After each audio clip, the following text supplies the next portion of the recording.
and the jobs which were expected to be done by this government, where we divided things out between things that would be known as inherently governmental, and as I said at the time, and things that could be found in the Yellow Pages.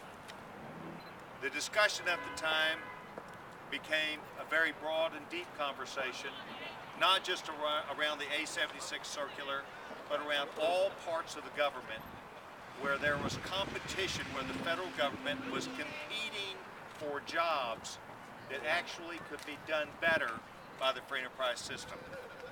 The new group of freshmen that we have recreated this idea, are very excited about making sure that opportunities for taxpayer money that would be spent in a way where the taxpayer would not only win, but the best value would be achieved on behalf of the taxpayer for whatever the product might be. Today we have two members of this new caucus. They're outstanding new freshmen who bring the best ideas, not just from the marketplace, but ideas about how we can make this government not only where it is more effective and efficient, but also the cost component that can be so much better, where we do not grow government jobs, but grow the free enterprise system. It's the free enterprise system that nets out not only paying of taxes, but also making sure that the benefits and the benefits package that come are market-based. I'm very pleased and proud today to have Bill Huizenga and Diane Black, and I'd like for Diane to please grab this Yellow Pages and lead the discussion. Diane?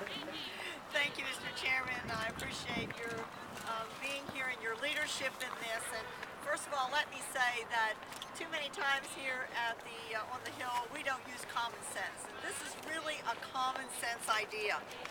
With the federal government running the annual deficit of $1 trillion, and we have a national debt of $15 trillion, it is past time that we look everywhere that we can to save money and to stop spending the money that we don't have.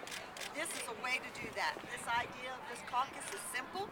Our federal government is too big, and if the federal government is doing something that the private sector, as the chairman said, the private sector can do cheaper, then let's have some competition. And that's really what this is about, is to make sure that we have our private enterprise providing as much service at a competitive rate as we possibly can.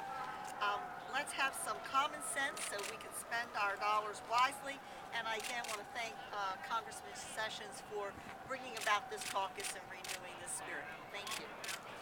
Thank you. Diane, we also have a young man who sees firsthand of the competition and how things in his congressional district and across this country can be handled better by the free enterprise system. Bill Huizenga. Bill?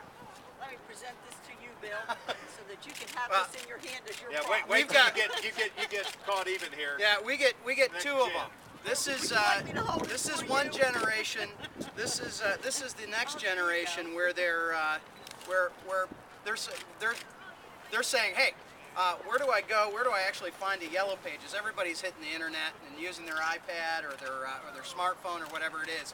So maybe a slight new variation is if you can find it on the internet and you can find someone who's going to ship it to you and send it to you and build it and pay for it all online, that's as good as finding it in the Yellow Pages. And guess what? That's something that the federal government shouldn't necessarily be doing. And as Chairman Sessions was saying, there's a specific example that we've had back here in West Michigan dealing with office furniture.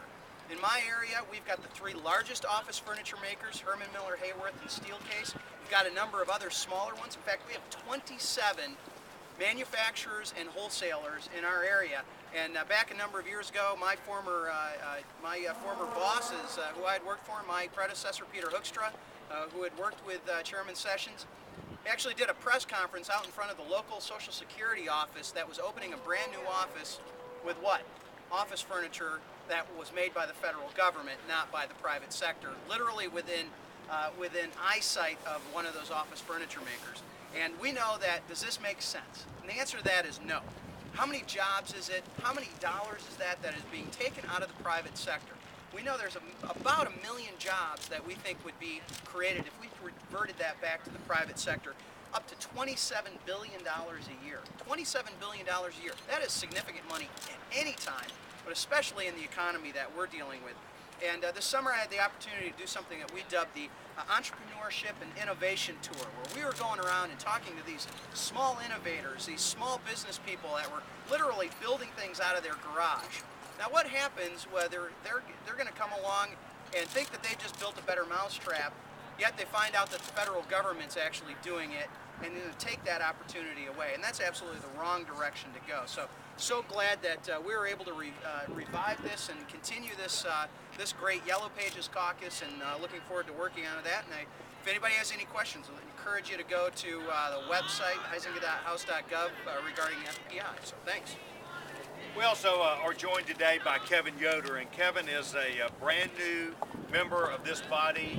He served as an esteemed legislator in Kansas, was a committee chairman, knows firsthand of not just the power of government, but also the awesome power of the free enterprise system, and why we need to defer not just to the free enterprise system, but the attributes of its effectiveness and efficiency.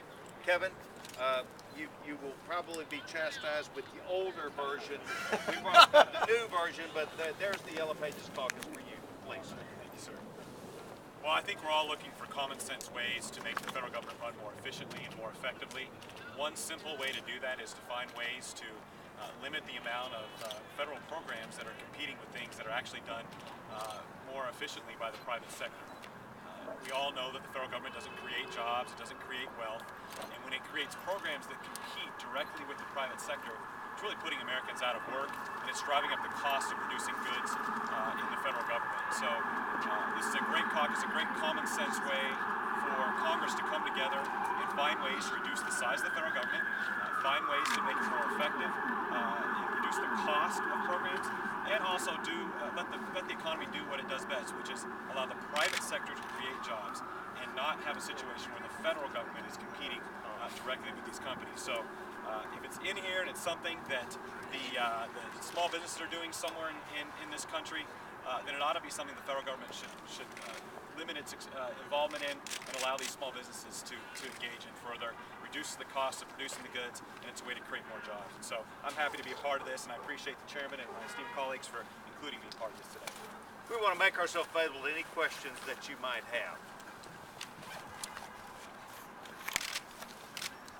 Thank you very much for joining us. You can look for us to be not only active and involved, but of a mind that what we've got to do is bring back the efficiency of the free enterprise system when there's a competitive bid against the free enterprise system by the government, and that's what we're dedicated to doing.